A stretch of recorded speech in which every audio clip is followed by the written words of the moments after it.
right, guys, so welcome to Summer Shape. I'm Dr. Ben. Most I know all you guys, so welcome. So yeah, it's our Summer Shape workshop, and I wanted to start off with a quote from the best health and wellness book that was ever written. So I'm getting biblical on you guys just right out of the gate. So I do not understand what I do. For what I want to do, I do not do, but what I hate, I do. Says Romans 7:15. And I think a lot of that is human nature. It's historical. It certainly applies to me. And I think that question, raise your hand if in the last week you knowingly did something that you knew would negatively impact your health. Raise your hand. And then keep your hand up if you, in the last week, knowingly did not do something that you knew would positively impact your health. That's me too, right? So the question is why? And I think that question of why we do things that we know that are going to harm us and are not healthy for us, and we don't do the things we know we need to do, that's the question. I think that's the question. The reason I became a doctor was because of that question. And I was really less interested or fascinated, especially at this phase of my career, less interested in the X's and O's and the right adjustment and the right supplement or the right drug or the right blood test. And I'm much more interested in why we do what we do in human behavior and decision making. So that's really what this revolves around. And it comes down to, you've heard the story of the smoker. So you have the grandpa who smoked for 50 years, smoked every day, packs a day for 50 years, and then one day he's driving down the road smoking a cigarette with his 4-year-old grandson in the back seat, and the grandson says, Grandpa, I really wish you would stop smoking because I love you and I don't want you to die. And then he flicks out the cigarette, he throws the pack, he litters, but he never touches a cigarette ever again. And then you have the other grandpa who smoked for 50 years, and he's in the hospital recovering from a lung transplant and wheels himself down to the parking garage with oxygen attached to the wheelchair so that he can go bum a smoke. So that's the difference, is why do people do what they do and why do people not do what they know they need to do? And I think, you guys heard of the apple and the donut? If you ever heard me talk, I tend to do this a lot. Why do we choose the donut over the apple consistently?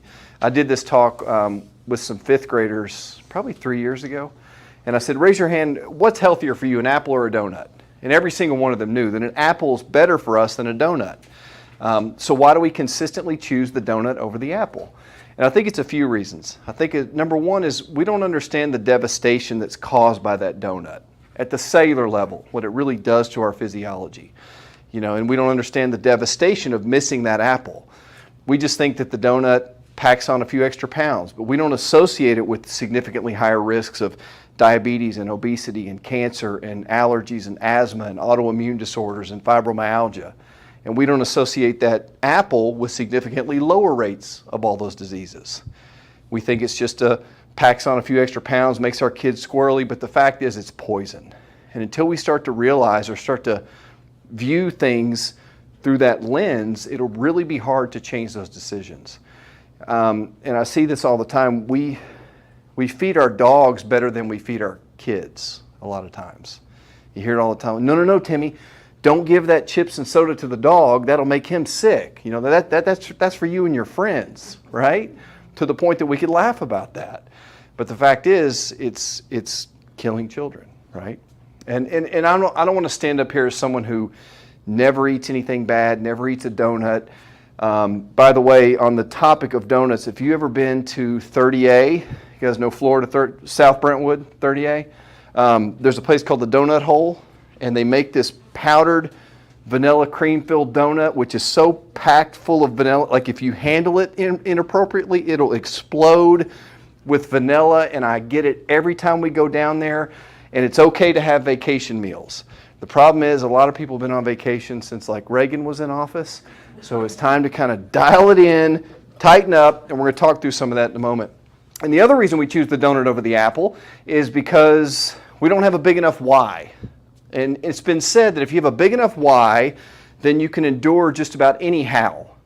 And if our why is big enough, then the how takes care of itself. For me, I remember my daughter was probably 4 at the time. She was 3 or 4, I can't remember exactly. But I had been working a lot, trying to get the practice off the ground, so I was working late nights, eating like garbage, not exercising, not taking care of myself. I was getting fat is what I was doing. And so I remember I came home one time, and the garage is in the basement, so I'd have to open the garage door. My daughter would run down the stairs, and you could hear like the pitter-patter of her feet as she'd kind of run down the carpeted stairs. And because Daddy's home, right? She wants to play. Well, I'd kind of bent down to like tie my shoe or take my shoe off, and she jumped on my back. And I remember I kind of did like a, like one of those numbers, like, get off me kind of thing. And she fell back, and she hit her head on the carpet. And I'll never, thank God it was carpeted, but I'll never forget the way that she looked at me. It was one of those like Daddy, how could you? Like, I love you, and I think you love me, and you want good for me. Like, how could you do that to me? And she didn't say that, but she said it, right? The choices I was making, or the things that I was doing that I hate to do, were harming her. And that was one of those pivotal moments for me. So like when I don't want to go to the gym and I don't want to work out, I remember that time shrugging her off and harming her because of my bad choices. And I would venture to say that a lot of you guys are harming some of the people around you. You're not shrugging them off physically, but you might be shrugging them off emotionally, because you're not taking care of your health or not making the decisions you need to make, or financially, or with time, or spiritually, or there's ways that we harm the people around us. And those are the biggest whys. The people that have the real impactful big why are the ones that it's not about the bikini or looking better on vacation or better pictures on Instagram. They're doing it because of how it affects the other people around them. So if there's one takeaway from today, I would want you to identify what is your big why. Why do you want to get healthy? Why are you here? Why do you want to choose the apple over the donut? That would be my plea. So in the U.S., about 23% of people exercise on a regular basis. It's about a quarter of people. And if you look at Tennesseans, it's less than 20% of Tennesseans exercise on a regular basis. That means 4 out of 5 people do not get adequate amounts of exercise in the U.S. or in Tennessee. A third of America's youth is unfit for military service. And that's really the sad part, is when it affects our kids. About half of our kids have what's called a chronic disease, which is a disease they're going to carry with them throughout the rest of their life. And about a third of our kids are on what's called a chronic medication, which means they're taking a drug today that they're going to continue to take for the rest of their lives. And allergies, asthma, autoimmune disorders, fibromyalgia, like we're seeing, they had to rename diabetes. You guys remember what diabetes used to be called 20 years ago, the 2 types? They used to call it adult and juvenile onset. Well, they quit calling it that. Now they call it type 1 and type 2 because so many kids were developing adult onset diabetes. So we're actually renaming chronic disease because of the trajectory of our country. And then 73% of adults are overweight or obese, and that's in 2020. 2 years later, do you think that number has gotten better, worse, or stayed the same? Worse. Yeah, it's an upward trajectory. It looks like a hockey stick. It's just an upward trajectory. I actually this is from a PowerPoint that I did 10 years ago, and the number was 64%. So I had to go in and rework a lot of these numbers because in that period of time, the problem's getting worse and worse. So when does this end? When like 100% of our kids are on medications, or 95% of our population's overweight or obese? At some point, we have to put our feet in the sand and realize that it's up to us, that our health is our responsibility. And we're marketed to death, literally marketed to death, to believe that our choices do not matter. That, it's just your genes. If you have good genes, if your grandma lived to 100, then you got the easy road, right? And if grandma died at 40, then yeah, you're kind of screwed. There's nothing you can do. And nothing could be further from the truth. And I think that's the biggest lie that we teach people, or we allow people to believe, is that they're just a victim of their genes. And we're going to show you some research today that's going to knock you out of your chair when it shows the profound impact of our lifestyle choices. So, how do you define fitness and how do you define getting in shape? I like this top one. It says physical fitness is commonly defined as the capacity to carry out the day's activities, pursue recreational activities, and have the physical capacity to handle emergency situations. So like the house catches on fire and you get to be the person who helps get other people out of the house versus being the person that someone has to run back into the burning building to save. You know, you pull a table down on yourself, you can get it off of you. You're able to handle emergency situations that when the time comes, we're actually of benefit to other people around us. And the other one is the capability of the body of distributing inhaled oxygen to muscle tissue during increased physical effort. So it's the ability of the body to use energy is essentially how that's defined. You guys ever done a Ben Franklin list? You guys ever heard this, like the pro and con list? So anytime I make like a big decision in my life, I'll do a sheet of paper and what are the pros, what are the cons, right? So when it comes to exercise, what are the reasons to not exercise? Just shout those out. Takes up too much time. Too much time. That's a common one, which we're going to solve that one today, by the way. Time, what else?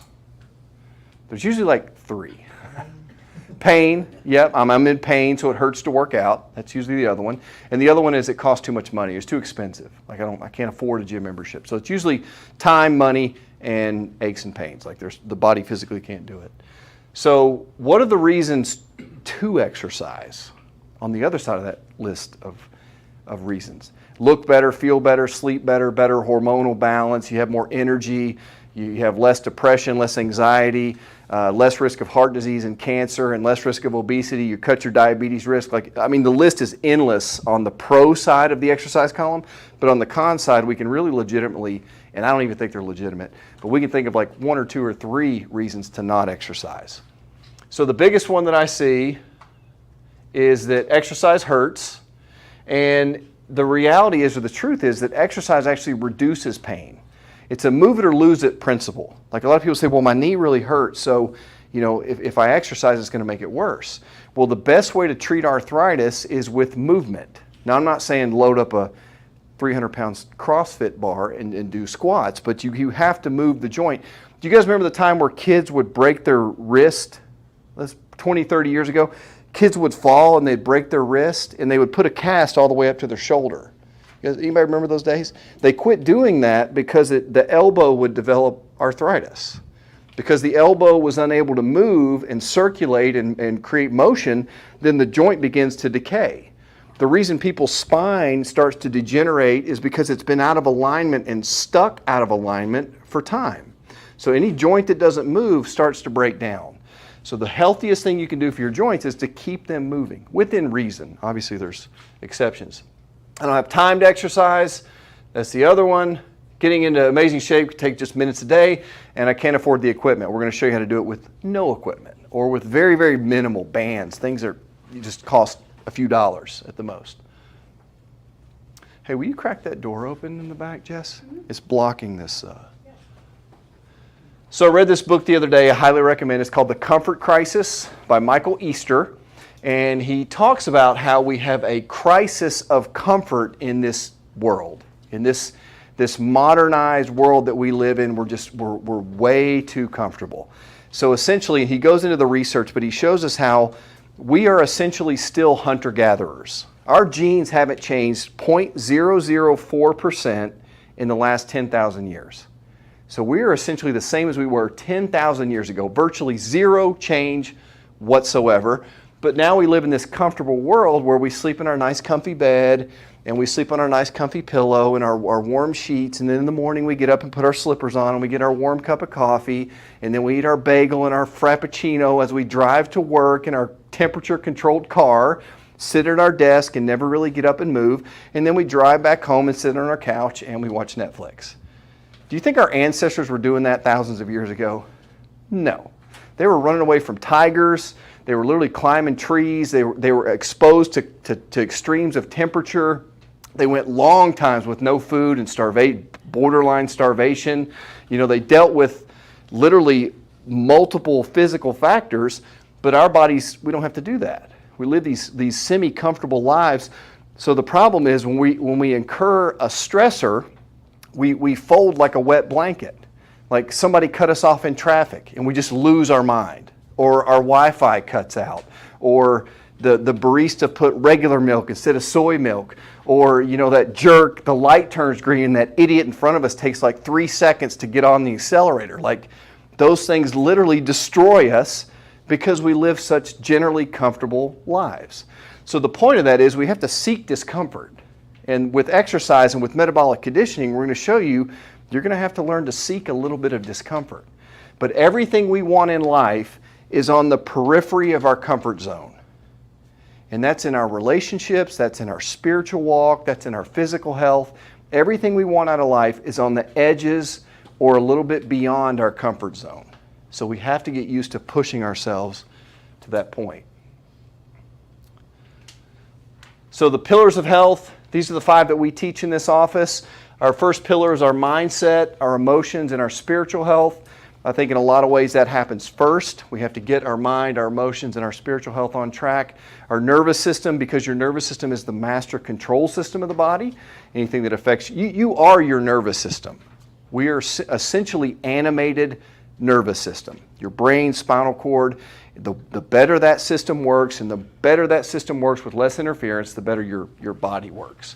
Nutrition, and I put nutrition in appropriate supplements, because a lot of you guys are taking like stuff that you probably have the most expensive urine in town, or you're taking redundant things, or you're taking things that are toxic, which, you guys remember Centrum? A lot of people still take hopefully not here, but a lot of people do take Centrum. They actually found in the septic system that you can still read the label, the Centrum name on the pill, which is actually a good thing because you don't really want to absorb what's in that stuff. They use aluminum and metal manufacturers. They use their waste products to manufacture their vitamins. So really it's a good thing that we don't absorb those things. But a lot of those things are toxic and or useless. Oxygen and lean muscle, which is the focus of today, and then detoxing, or minimizing our exposure to toxins. So exercise in your mind. So researchers found, and I could have pulled 50 studies that validate this exact same thing, but we had to only use a few, that walking for 30 minutes a day improved a patient's symptoms faster than an antidepressant drug, and it also worked for longer than the antidepressant drug did. So not only does it work faster, but it actually is more effective over the long term than traditional antidepressants. And do you think they tell people that when they go in for their depression symptoms, when they they consult their doctor?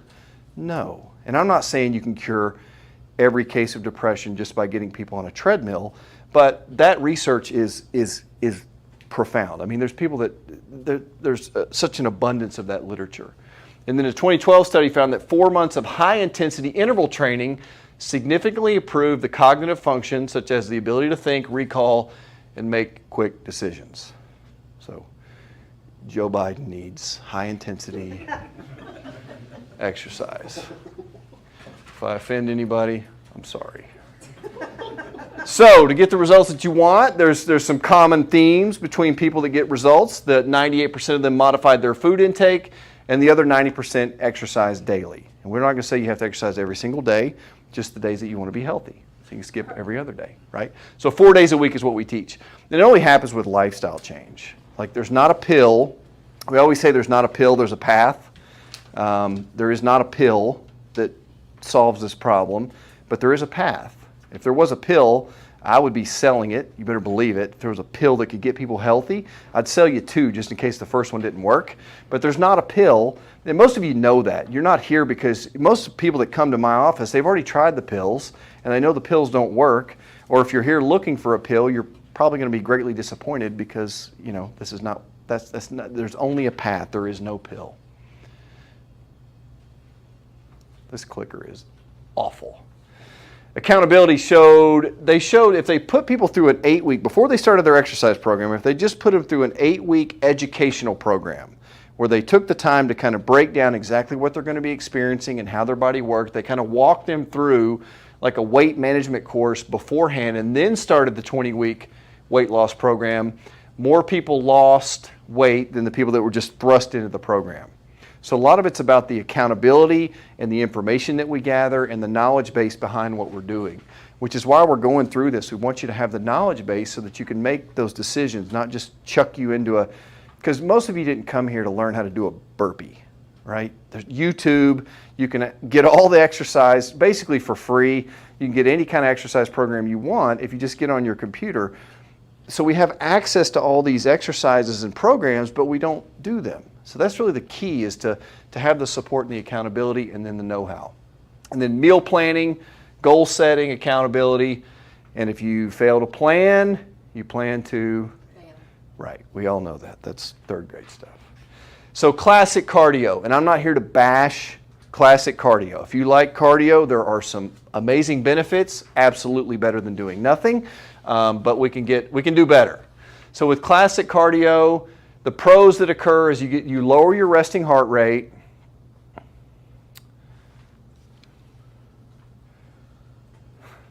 Lowers blood pressure. Jess, you may just have to turn that toward me a little bit. Lowers blood pressure.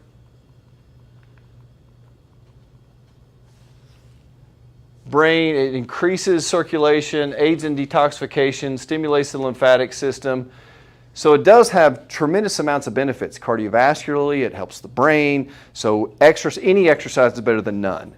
The problem is, most people that do cardio, they put the treadmill on like 4.5 miles an hour, and they walk at a moderate to medium pace, where they can kind of like, turn the pages of the magazine. Hey, kind of do that at the gym, right? You're not really getting out of breath. You're just sort of moving, right? So there's benefits to that. The cons with classic cardio is it raises cortisol. So it raises a stress hormone, because our bodies are not designed to walk at a steady pace for 45 minutes. We're hunter-gatherers. So we're supposed to chase the bunny rabbit, catch it, eat it, and kind of be done, right? We don't chase the gazelle for 6 hours until it finally gives up. We're more sprinters than we are distance runners.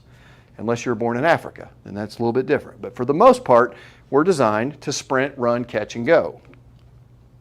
And this decreases testosterone, increases fat storage, inhibits exercise recovery, decreases testosterone, and reduces human growth hormone. So it's kind of the opposite of what we want to do hormonally with traditional exercise. How would it increase your fat storage? Because that cortisol surge is an anabolic hormone. It basically causes your body to hang on to fat. So you tend to burn fat during the exercise, because we always say, you get on the exercise equipment and you get up into the fat burning zone, which is what they call that.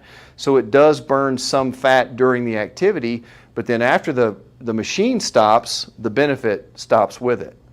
Now what we show you with this surge training or burst training is you get that initial rush of a little bit of fat burning, a little bit of sugar burning, but then the afterburn, because you pushed your body to such a limit, I'm getting kind of ahead of myself, it actually causes you to burn fat for the next 24 hours. So it's not catabolic. Anything that causes you to increase cortisol will cause you to increase fat storage. And that's true of lack of sleep, too much caffeine, too much alcohol. Anything that increases cortisol will cause you to store more fat. And then metabolic conditioning. So that's what we teach, that's what we prefer. And the key line is that specific hormonal and energy production response. So that's really the key with metabolic conditioning. It helps you to increase specific hormonal pathways, particularly testosterone and growth hormone, and it helps you to increase the way your body uses energy. So that's surge training. And it's high intensity, short duration, and you're exercising at roughly 80 to 90% of your maximal heart rate. And the beautiful thing, it can be done in as little as 4 to 12 minutes per day. So some of the benefits, if you guys need to, I can email you this PDF of this if you ever need like the slides. So with metabolic conditioning, eventually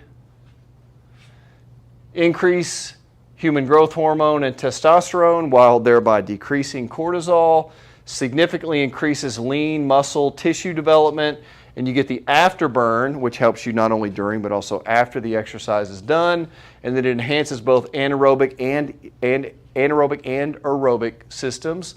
Anaerobic means without oxygen. Now, if you're doing burst and you're, do you think you're increasing your aerobic capacity at the same time? Absolutely. Yeah, if you're hunched over sucking air, you're increasing aerobic and anaerobic at the same time. And then improves the cardiovascular response, the body's ability to deliver oxygen. And then lastly,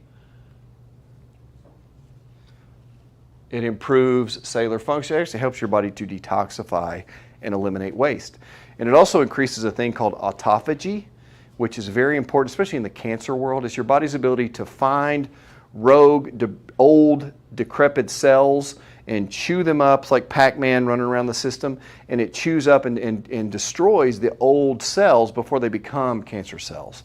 So it helps your body to kind of recycle the cellular process. So fat burning with metabolic conditioning, in a 97 study, there was a significant loss. This is important. Significant loss in the group that exercised at an intensity of 80 to 90%. And what they found was the people that exercised at only 60 to 70% of their maximal heart rate, there was no significant change in body fat.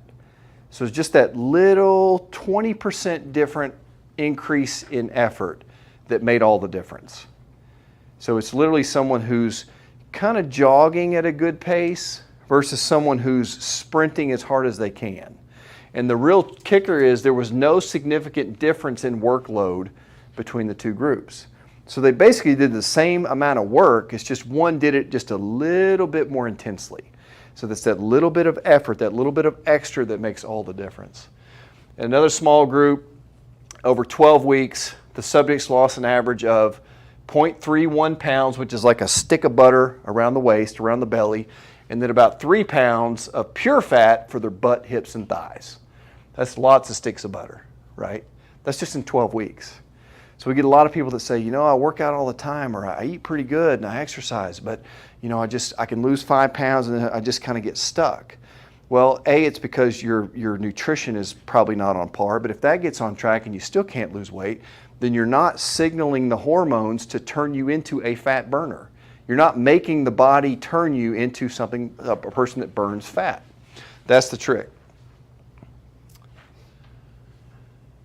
So rethinking how we exercise, we know that exercise reverses most of the factors associated with metabolic syndrome. By the way, metabolic syndrome is rampant in this culture. Metabolic syndrome is insulin insensitivity, so your insulin receptors are completely out of whack. You have high triglycerides, low HDL, visceral body fat, hypertension or high blood pressure. Those 5 key components make up a thing called metabolic syndrome. And then metabolic syndrome leads to heart disease and cancer and diabetes and Alzheimer's. You know they're now calling Alzheimer's and dementia type 3 diabetes? That's the new mnemonic for dementia and Alzheimer's, is type 3 diabetes. Because we know the way your body uses energy determines whether or not your brain functions for the long haul. And a lot of it has to do with the same processes that cause people to be diabetic. And you don't get diabetes by accident. You get it by years and years of dedicated hard work. Like it takes a lot of work and effort to become type 2 diabetic. It doesn't happen by accident. It's not genetic. It's 100% lifestyle related. Same thing with dementia. And I have a grandfather and a grandmother who both suffered with that. So I get the emotional connection to that. But that is caused by lifestyle over time. I mean, we're literally committing suicide by lifestyle. They say we're digging our graves with our forks and we're burying our corpse with fast food wrappers. Like it's literally like that's the way that we're living our lives. So after 16 weeks of high intensity exercise program, almost half the patients enrolled no longer had metabolic syndrome. So they basically reversed chronic disease and without making any change to their diets. Now, would I recommend you make changes to your diets at the same time? Absolutely, because the more boxes you can check, the better.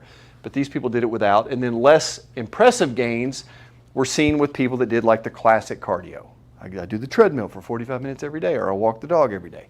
So less impressive gains. So how to surge? You can really do anything. Anything that gets your heart rate up into that 80 to 90%. Do you guys know how to calculate your maximum heart rate? It's like 220 minus your age. So 220 minus your age is your max. That's your 100% maximal heart rate. So you take 90% of that number, 80 to 90%. That's kind of the range. But really, if you don't want to check your pulse or wear a monitor or do it, technically, the trick to it is that's 90% of your maximal heart rate. If you get out of breath and you're grabbing your knees and you're sucking wind, then you're bursting. That's the trick. Well, if you did like 100 burpees in 7 minutes you would be at your 80 to 90% guaranteed. Anybody do burpees? I hate burpees. Probably one of the best exercises you can do, but they're tough. Cycling, sprinting, climbing stairs, doing elliptical, doing whole body movements like squat thrusts and lunges, anything that you can do. I really like doing, we got a Peloton. I actually got it for my wife knowing that she would rarely use it, so I actually got that for me for her Christmas present, which was brilliant. But you can crank the resistance up really high, stand up off the seat and go as hard as you can go for 20 seconds, and then I crank that resistance knob down to where the pedals are basically moving me, and then 10 seconds off, and then 20 seconds up and 10 seconds down. So we'll kind of show you in a kind of the specifics of how to do the timing in just a second. So dieting doesn't work. Don't diet. Please don't diet. Because 3/4 of the word diet are die. So nobody is anyone currently on a diet now that they started a year ago? And the answer is no. And if the answer is yes, then you actually made lifestyle changes like you, and you're just continued those lifestyle changes till now. So it's not about dieting. And by the way, every diet works. If your goal is short-term weight loss, every diet works. You can do the low-fat, high-fat, low-carb, the South Beach, whatever. But what they really do is they allow us to have a lighter casket. So like less people are needed to help carry your casket. So all that does. So dieting doesn't increase lifespan. It doesn't change the metabolism. For the short term, it just changes body composition, which we know doesn't last. 2/3 of dieters regain more weight than they started before they started their diet, and studies show that dieting actually may promote weight gain. So again, it's lifestyle change. It's not a fad diet. So if you want to lose 10 pounds fast, raise your hand if you'd like to learn how to lose 10 pounds fast, right? That's everybody. So eliminate sugars. So sugars are the big one, and sugars, I don't have to explain to you guys what sugar is. But sugar is found, it's tricky, it's sneaky. They will sneak sugar in ketchup, they'll sneak it in barbecue sauce, they sneak it in tomato soup, they sneak it in just about every kid's food product you can imagine. So you gotta read the labels, and then cutting out grains. This is tricky for a lot of people because grains, again, are found in everything. And that's bread, pasta, cereal, crackers, chips, pretzels, cookies, bagels, muffins, pastries, and corn. Those are all considered grains, sadly. Now, I don't cut out all of those completely. Now, I try to minimize them when possible, but for the most part, like some of those are going to sneak in there sometimes. So, but the closer you can adhere to that, the better your metabolism, the more weight you'll lose, the better you'll feel. Removing the bad fats and adding good fats, which we'll talk about in just a second. And then eating fruit sparingly. It's like, what? Fruit? I thought fruit's good for me, right? Fruit converts to sugar. It contains fructose. Now, there are better fruits than others, so you want to stick with like berries, anything that ends in berries, strawberries, raspberries, blueberries. My daughter used to call them doodleberries, which I guess are better than dingleberries, right? So anything that ends in berry is good for you. Lemons, limes, Granny Smith apples, and avocados. Those are like your list of healthy fruits. So anything that ends in berry, lemons, limes, avocados, and Granny Smith apples. Those are your approved fruits. For the most part, generally, you can eat them without any second thought. But like your bananas and mangoes and melons, those type of fruits, those are the ones that you want to keep an eye on. Generally, the ones that you have to peel, except for avocados, the melon, the lemon, or the melons and the bananas are the big ones. Granny Smith apple the best apple? Good question. It's less sugar. So Granny Smith apples have less sugar than like your Red Delicious or your Pink Ladies. I love Pink Lady apples, right? But if at the end of the day, the worst thing you ate that day was a Pink Lady apple, that's a pretty good day, right? Kiwis or oranges? Kiwis are high in sugar, oranges, citrus, melon, yeah. Those are your higher in sugar. But again, oranges or Skittles, or you did better with oranges, right? So a lot of this is just making better than choices. Yeah. Yeah, orange Skittles. Yeah, you win both ways. That's right. And then avoiding toxins. And then we get a lot of people too that, I've eliminated the sugars, I cut out the grains, my fats are good, I'm not eating a lot of fruit, and I still can't lose weight. Well, 100% of the time it comes down to you're toxic. And there's various ways that we go through that. We're rolling out a gut detox program, which is amazing, but there's different ways, and it can get kind of complicated to find, what type of toxins your body's harboring. But for most people, that's sort of their limiting factor. So good fat versus bad fat. So energy, cell wall integrity, burns bad fat. Did you know that bad fats have a half-life of 52 days? So if you eat a bad fat, it takes 104 days for that bad fat to be eliminated from your body because it gets incorporated into the cell wall. So we're paying for French fries that we ate back in January, right? Because when you eat a bad fat, it literally gets taken into your body and becomes part of the cell wall. So it takes about that amount of time for your body to turn those cells over and eliminate those toxins. So that's why it's the fats are really the biggest. And with the bad fats, you got to watch the linoleic acids. So your sunflower oils and your corn oils and your canola oil. You guys know where canola oil comes from? Anyone ever seen a canola plant? It doesn't exist. There's no such thing. It looks like on the bottle, it looks like an ear of corn, but there's no such thing as a canola plant. It stands for Canadian Oil Low Acid. So it's an acronym for genetically modified rapeseed oil, which sounds bad enough. Highly inflammatory. It's already omega-6. It's literally rancid by the time it reaches the grocery store shelf. Canola is one of the worst things you can put in your body. But guess who recommends canola oil? The American Heart Association, the American Diabetic Association. They pay to put their little stamp of approval, their endorsement, they pay to put that on those products. It's all a pay-to-play kind of system. But it's really criminal when you look at it. But those are the bad fats, and then you have your olive oil and flaxseed oil at low temperatures. So if you're going to do a salad, you're going to do something just very, very lightly heated, almost none at all, steamed broccoli, you can add those in low temperatures, olive oil and flaxseed oil, because they have a very low flash temp. They get really, really, really hot really quick. And the best way to turn a good fat into a bad fat is to get it too hot. Because when it smokes, it's rancid. Just always remember, if it smokes, it's rancid. And then at your high temperatures, you have coconut oil, grapeseed, and avocado oil.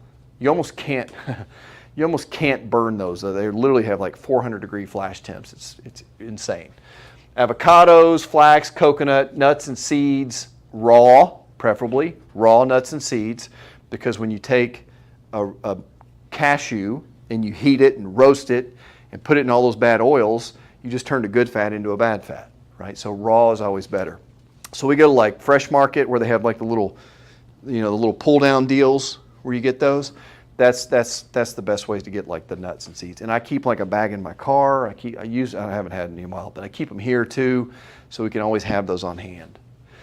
Grass-fed beef. Can I get an amen for butter and cheese and grass-fed beef? Amen. Free-range eggs and cheese, chicken and eggs, and then wild-caught salmon or fish. Those are all good sources of healthy fats. And then it wouldn't be summer if we didn't talk about sunscreen, so we got to talk about this for a moment. So did you know that the cultures that wear the most sunscreen, there was a study done out of Queensland, Australia, and this was back 7 years ago, where their community did an all-out, over-the-top push to get their citizens to wear as much sunscreen as they can get. They literally just an all-out ad campaign to get people to wear sunscreen. And they actually have the highest rates of the deadliest cancers. So the cultures that wear the most sunscreen have the highest rates of fatal cancer. Does that sound completely crazy to you? I would hope it does, because we're told the exact opposite message. So traditional sunscreen, there's three main problems. They generate free radicals, they have estrogenic activity, so they mimic estrogen in the body, which turns little boys into little girls and little girls into cancer patients. So you want to avoid things that have estrogenic activity, and they're highly toxic and they accumulate in the body fat. So you want to avoid like the oxybenzones and the azobenzones, anything that ends in benzone or has retinol. So when the sun hits the sunscreen, it actually oxidizes it. So it creates a chemical reaction that actually changes the substance, and it becomes extremely toxic. But there are healthy alternatives. So you have your chemical-free, so like your Aubrey's Organics. There's tons of brands at Whole Foods and not Fresh Market, but Trader Joe's, or not Trader Joe's, Sprouts. I think they carry something there too. We use Sunbum. That's a decent brand. So there are brands. It kills me when I see like the parents with the kids, and they're literally like spraying them in the mouth. Like, just close your eyes, and they're like dousing them in the face with all these horrible toxic chemicals, which are known to actually cause cancers. Do you think God would give us skin and make us hunter-gatherers who are supposed to live and work and play outdoors, and make the sun so toxic to our bodies that if we get outside, we're going to get skin cancer? I mean, just think about that logically. And the cultures that get the most sun have the lowest rates of skin cancers. The people in the Caribbean don't get skin cancer. People that live around the equator don't get skin cancer. Now, I'm not advocating getting burnt. Getting burnt is terrible for your body. The studies are clear. If you get burnt, like literally sunburnt periodically over and over again, then that will increase your rate of skin cancer. But by and large, that's not the reason. And if the sun caused skin cancer, we'd all get it on the tip of our nose, and we get it on the back of our hand, and we get it on our cheeks. My grandfather had melanoma on the back of his knee. Like, where's he getting sun there? There's anal melanoma. About 160 Americans die every year from anal melanoma. So either it's not from the sun, or, yeah, I don't even want to, the visual on how they're getting that. The sun does shine there. Yeah, right? And then this is a chart that shows your vitamin D. The other bad thing about sunscreen is an SPF of 15 blocks about 95% of your vitamin D production. So if you just put at 15, that's the one you're supposed to get, right? At least 15. 15 will block 95% of your skin's vitamin D production. So we have to get sun to be healthy. This is a chart that shows your vitamin D level across the top. So if you go to the doctor and you get a blood test, or you do our little kit that we have here, and you prick your finger and you send it off, they're going to send you a little chart that shows you what your vitamin D level is. So it's from 6 all the way up to 68. And then on the left-hand column, you have all the diseases, from cancers to breast cancer, ovarian, colon cancer, non-Hodgkin's lymphoma, type 1 diabetes, falls, multiple sclerosis, heart attacks, kidney cancer, endometrial. And then down at the bottom you have rickets. Do you guys know what the standard is for vitamin D level? Like what you're supposed to be? It's between 30 and 100, which is a ridiculously large range to begin with, because someone who's 31 is not the same as 98, right? There's different varying. But 30 is the cutoff for rickets. That red line is the cutoff. So as long in America, if you go to your medical doctor, as long as you're above 30, you're fine. So 30 guarantees that you're not going to get rickets. How many people do you know walking around with rickets? Like soft bowed legs, like nobody, right? Well, rickets has not been an issue for dozens of years, probably 50 years. But then you notice, like, if you can get your vitamin D level to 38, you can reduce or prevent 77% of all cancers combined with a vitamin D level of 38 if you're taking calcium with the vitamin D. Breast cancer, we could cut 83% of breast cancer cases by getting every woman's vitamin D level to 52. What are you? You're good. You good? And it's such an easy thing to do. Like, we could literally do that. And to get those numbers, they do what's called a meta-analysis, where they pool data from multiple studies and they combine all the data for accuracy, and then they combine that into this chart. So I didn't have the room to put all the references at the bottom. Colon cancer, 60% reduction, non-Hodgkin's lymphoma, type 1 diabetes we can cut by 66% just by getting people out in the sun or raising their vitamin D level. I mean, it's really generally that simple. And we know that the people that suffered the most from COVID were people that had chronically low vitamin D levels. But guess who suppressed that information? They didn't want you talking about, yeah, they didn't want you talking about having elevated vitamin D level protecting you from COVID. But we know that in the South Korean study, they found that over 90% of the people that either died or were hospitalized had vitamin D levels well below 30. So they know this data, they know it's out there, it just was suppressed. Got to keep moving. So some benefits of moving well. We'll run through these real quick. So you can prevent, just from moving well, prevent 91% of cases of obesity and type 2 diabetes.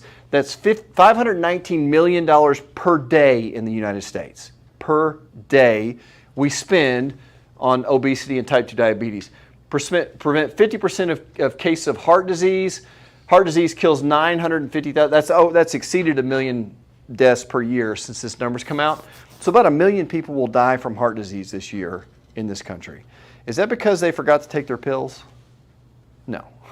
They'll take their pills and they're going to die anyway, because nothing about the system prevents people from needing the system.